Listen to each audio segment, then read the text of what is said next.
Bentar. Make up.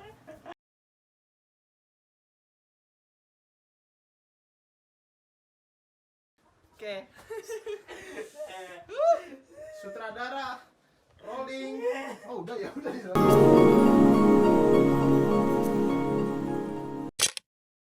Oke, baik. Teman-teman tahu kan sekarang apa itu jamu gitu. Ya, yang sudah banyak kita lihat seperti misalkan di gendong atau pula ada yang modelan gerobakan gitu, tapi lebih sering yang model digendong gitu. Nah, mungkin dari menu-menu dari jamu itu sendiri teman-teman tahu kan. Misalkan seperti ada sebut merek ya. Ya, pokoknya biasa untuk diminum anak-anak. Seperti jamu Buyung Upi gitu. Ya kan kalau misalkan plastikannya dari kasih kaki-kakiannya gitu tuh.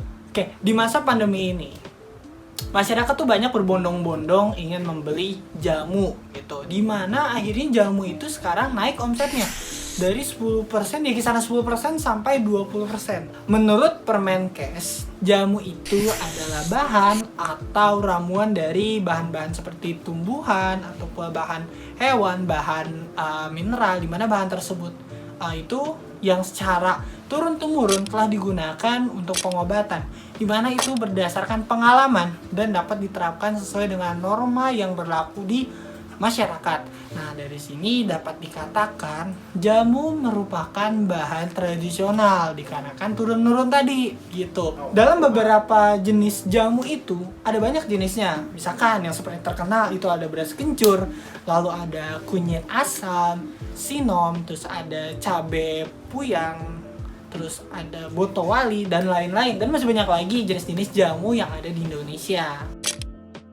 Baik, di sini jamu merupakan salah satu warisan di Indonesia, di mana jamu itu dipercaya berasal dari bahasa Jawa kuno, yaitu dari dua kata, ada jampi dan ada usada, di mana artinya dari kedua itu adalah obat-obatan atau doa-doa. Di sini tidak ada data yang menyebutkan kapan jamu itu pertama kali digunakan oleh kita. Namun ada banyak bukti-bukti sejarah yang mengatakan jamu itu telah digunakan pada zaman kerajaan Hindu-Buddha. Salah satunya seperti relief Karma Wibangga dari Candi Borobudur, di mana di situ menggambarkan ada orang yang sedang meminum jamu. Selain dari relief candi, ada juga prasasti Madawapura dari kerajaan Majapahit, di mana di situ ada menggambarkan seseorang yang sedang meracik jamu, di mana itu dinamakan acaraki. Nah, di mana acaraki itu sebelum dia menyeramu jamu, dia harus berdoa dahulu.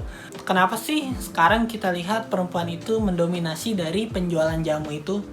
Nah, gini, pada zaman dahulu itu perempuan sudah memproduksi banyak jamu. Nah, untuk laki-lakinya dia yang mengumpulkan dari bahan-bahan jamu tersebut.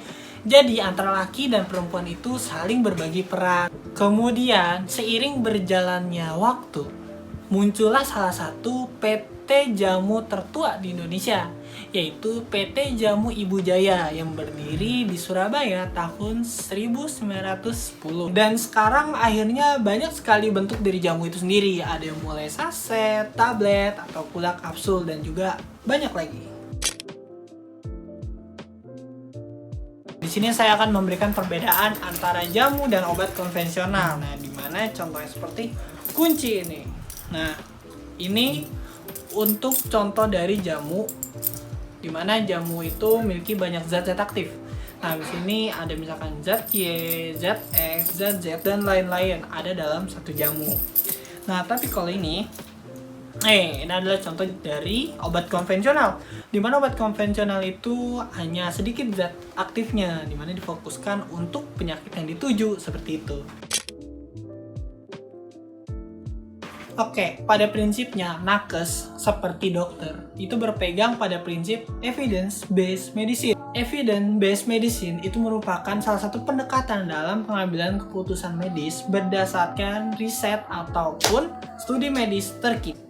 Nah, untuk obat konvensional itu sudah diuji secara klinis, sehingga efek samping, takaran dosis itu sudah terukur, sehingga dalam takaran penyembuhannya itu sudah teruji.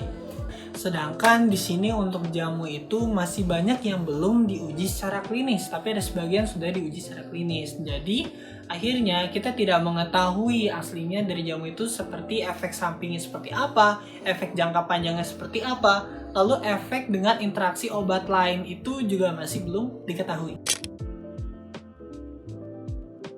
Baik, di sini untuk obat konvensional serta jamu itu bisa menjadi pedang bermata dua, di mana bisa menjadi baik dan benar apabila terdapat jangka antara mengkonsumsi obat konvensional serta jamu gitu. Tapi bisa juga berdampak negatif jika interaksi negatif antara obat konvensional serta jamu itu timbul. Nah, untuk teman-teman misalkan muncul gangguan kesehatan, lebih baik kita konsultasikan kepada orang yang ahli atau pula ke dokter yang dapat menanganinya. Di sini teman-teman jangan mendiagnosa penyakitnya sendiri ya, karena ditakutkan akan menjadi lebih parah. Apalagi mencampurkan obat konvensional serta jamu di mana bertujuan untuk mempercepat kesembuhannya. Tapi takutnya malah sebaliknya deh. Jangan. Namun, jika teman-teman sudah tahu nih khasiatnya dan sudah dirasa aman, misalkan seperti bumbu-bumbu masak, kunyit, jahe, dan lain-lain, itu boleh. Tapi di sini banyak jamu yang harus diuji secara klinis lebih lanjut untuk dapat mendapatkan khasiatnya gitu. Nah, di sini dapat di-highlight bahwa jamu itu untuk meningkatkan daya tahan tubuh, bukan untuk menggantikan resep dari dokter. Mungkin sekian video kali ini. Jangan like dan subscribe jika belum mendapatkan manfaatnya, dan beritahu kami bagaimana agar jauh lebih baik. Mari berdiskusi sehat di kolom komentar, dan jangan ada ad hominem di antara kita. See ya!